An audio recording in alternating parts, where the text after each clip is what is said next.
시청자 여러분 안녕하십니까. 출발 성공 투자 후반부 이어갑니다. 온인주입니다.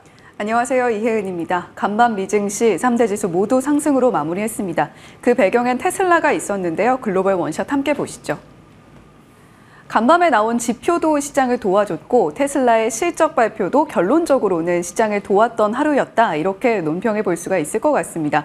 제조업 PMI와 서비스업 PMI가 발표가 됐는데 제조업 PMI는 50보다 아래쪽으로 내려오면서 경기 둔화세를 보여줬습니다. 제조업 PMI는 4개월 만에, 서비스업 PMI는 5개월 만에 최저 수준을 기록을 하게 됐습니다. 무엇보다 주목할 만한 점은 S&P 서비스 PMI의 경우에는 고용지수가 둔화되는 모습, 급락하는 모습을 보여줬다는 것인데 그동안 과열 양상을 보였던 고용시장도 잡는 겸해서 금리 인하에 대한 기대감도 다시금 살짝 고개를 드는 모습을 보일 수 있게 하는 지표였다라고 해석을 해볼 수가 있겠습니다. 이에 따라서 배드뉴스 위주 굿뉴스 장세로서 시장 자체가 시작을 했는데요. 점차적으로 상승폭을 확대해 나가면서 테슬라의 어닝콜에 대한 기대감도 시장을 지배했습니다. 결론적으로 테슬라 어닝콜 상당히 성공적이었던 것으로 평가가 되고요. 시간외에서 주가가 말해주듯이 어닝콜에서 나온 내용들은 잠시 후에 조금 더 자세하게 짚어보겠습니다. 간밤에는 2년물 국채 입찰도 있었는데요. 수요가 상당히 견고하게 나타나면서 그런대로 국채가도 안정세를 찾아가는 모습을 보여줬습니다. 날로 인덱스도 소폭 내려앉는 모습을 보여줬으니까 오늘 환율 한번 지켜보시면 좋겠고요. WTI 원유 선물 83달러 선에서 거래 마치는 모습도 살펴볼 수가 있었습니다. 테슬라뿐만이 아니라 텍사스 인스트루먼트도 실적 발표를 내놨습니다. 아무래도 이목이 테슬라에 많이 쏠리기 마련입니다만 텍사스 인스트루먼트 TSMC가 실적 발표를 하면서 AI 쪽을 제외하고는 조금 우려스럽다라는 이야기를 내놨었죠. 그럼에도 불구하고 이제 재고 조정이 끝나간다라고 하면서 앞으로의 가이던스를 상향 조정했습니다. 이에 따라서 시간 외에서 6%가량 급등세를 나타내는 모습도 살펴볼 수가 있었고요. 그동안 또 완성차 업체들이 전기차 수요 둔화의 수혜를 받을 것이다 라는 이야기도 있었습니다. GM은 이 거래의 연속 상승 흐름을 만들어냈는데 매출 7.6% 상승, 거기다가 가이던스 상향 조정까지 하면서 4.4% 장중에 급등세로 마무리를 했습니다. 예상치를 상회하는 실적을 발표한 기업의 비율이 76%, 82%까지 이야기가 되고 있습니다. 그런데 주가의 반응은 이전과 비교했을 때는 조금 적다라고 이야기를 하고 있는데요. 이전에는 서프라이즈로 실적이 나타나게 되면 대체적으로 0.9%가량의 주가 상승이 만들어졌는데 현재는 0.6%가량의 주가 상승이 나오고 있다는 분석이 있습니다. 상대적으로 조심스러운 분위기를 반영하고 있는 것이 아닌가 싶은데 그 조심스러운 분위기 테슬라가 끌어올려 줄 수 있을까요? 테슬라의 실적 발표 내용 보겠습니다. 매출과 영업이익 모두 시장이 예상했던 것보다도 더욱더 부진한 모습을 보여줬습니다. 현금 흐름도 좋지 않고 영업이익, 매출 총이익률 모두 줄어드는 모습을 보여줬는데요. 무엇보다 매출과 순이익 부분이 반토막이 났고 영업이익률 자체도 반토막 나는 모습을 보여줬습니다. 자, 사실 어느 정도는 시장에서 예상했던 실적을 내놓았고 숫자 자체로 봤을 때는 어닝 쇼크입니다만 그럼에도 불구하고 어닝콜에서 무슨 내용이 나올까 이 부분에 시장이 방점을 찍었는데요. 일단 핵심적인 두 가지는 모두 어닝콜에서 확인할 수가 있었습니다. 첫 번째로 저가 모델, 두 번째로는 자율주행인데 저가 모델 부분에 대해서 언급한 부분 함께 살펴보시죠. 지금 미래 차량 라인업 업데이트 내용을 어닝콜에서 제시를 했습니다. 올해 말에서 2025년 초반에 저가형 자동차가 나올 것이다. 물론 시장에서는 그보다 조금 더 늦게 나올 것으로 전망을 하고 있습니다만 로이터 통신의 단독 보도를 통해서 모델 2, 그러니까 저가 라인의 출시가 중단되거나 늦어질 수 있다라고 이야기가 나왔었죠. 그런데 그 우려를 불식시키는 내용을 어닝콜을 통해서 해소를 시킨 겁니다. 물론 EV 전기차 판매가 상당한 압박을 받고 있다. 하이브리드에 많이 밀리고 있다라는 이야기도 함께 전했는데 그럼에도 불구하고 지금 비용 절감을 위해서 상당히 노력을 하고 있다는 부분을 한 차례 더 강조했고요. 차량당 생산 원가도 실제로 줄어드는 모습을 실적 발표의 상세한 내용에서 확인할 수가 있었습니다. 모델 3도 새로운 모습을 공개를 했는데 그 상세한 내용을 테슬라 모터스의 인스타그램에서 한번 캡처를 해서 가지고 와봤습니다. 그동안 테슬라는 일정한 디자인과 일정한 기능을 통해서 테슬라의 생태계를 구축해 왔는데 그 부분에서 조금 더 업그레이드가 됐다는 것이고요. 테슬라가 테슬라가 자랑하고 있는 완전히 이렇게 차 안에서 인포테인먼트를 즐길 수 있는 이런 시스템과 함께 시트의 개선 그리고 여러 가지 전력 효율의 개선도 함께 이야기를 했습니다.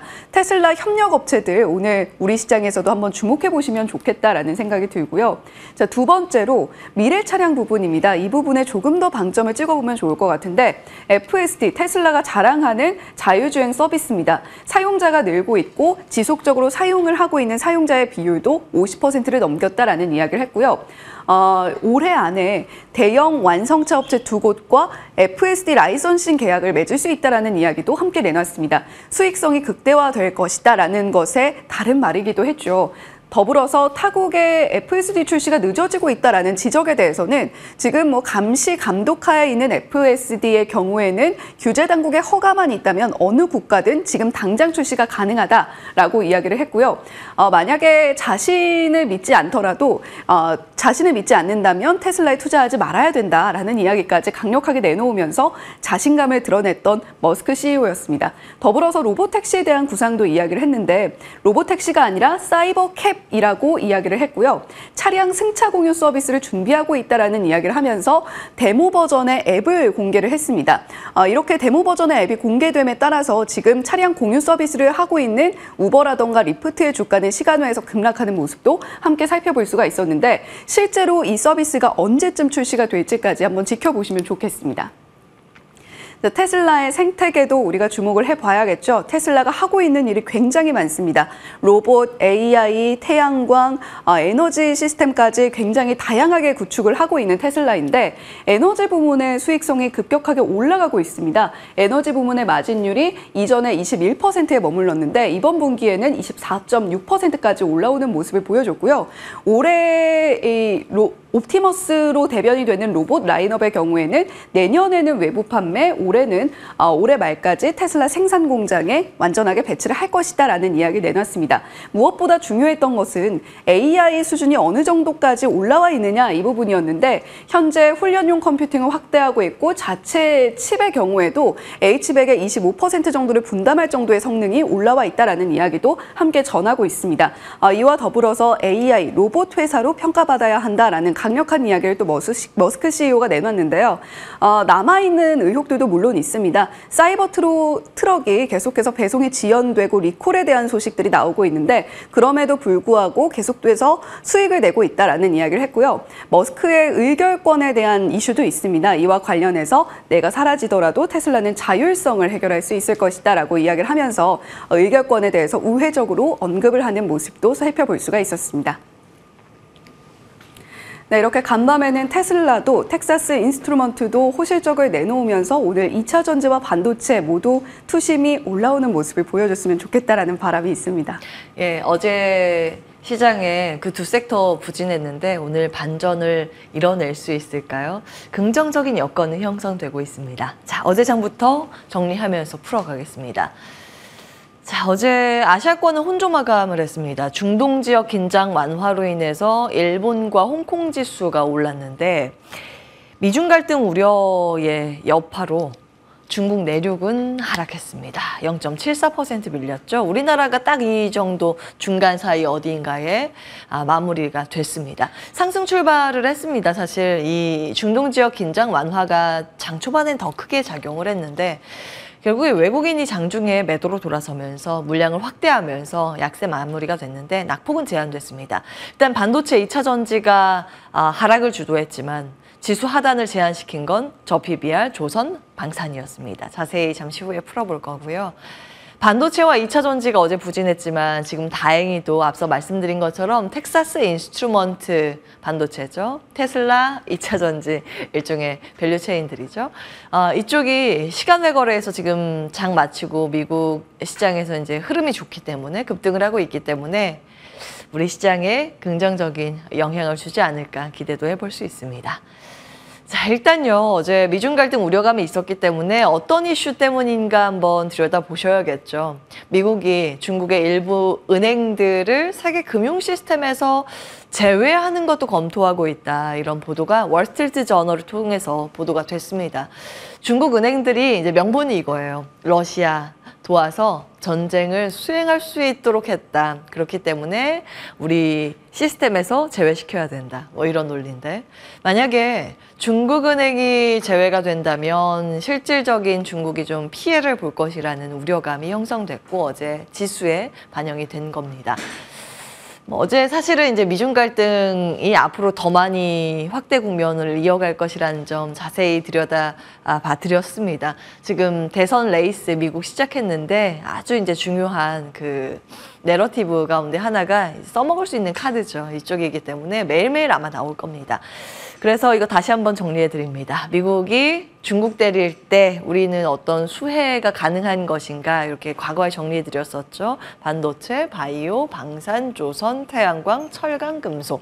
다만 철강, 금속 쪽은 사실상 실질적인 실익을 볼 수 있는가는 미지수이기 때문에 그 점까지 정리해 드렸습니다. 어제 우리 시장 마치고 나서 이 같은 개념으로 또 태양광이 상승을 했습니다. 시외에서 태양광 관련 기업들 테마주의 상승세에 있었다라는 점 정리해 드리고요. 이제 여기에서 계속 돌아가면서 시세가 나오고 있습니다. 어제 우리 시장 장중에 나왔던 건 이 중에서 방산과 조선이었습니다. 미국이 중국 때리기 방산 조선 하고 있다. 이 개념도 있지만 이 두 섹터의 공통점은 숫자에 대한 기대감이라는 겁니다.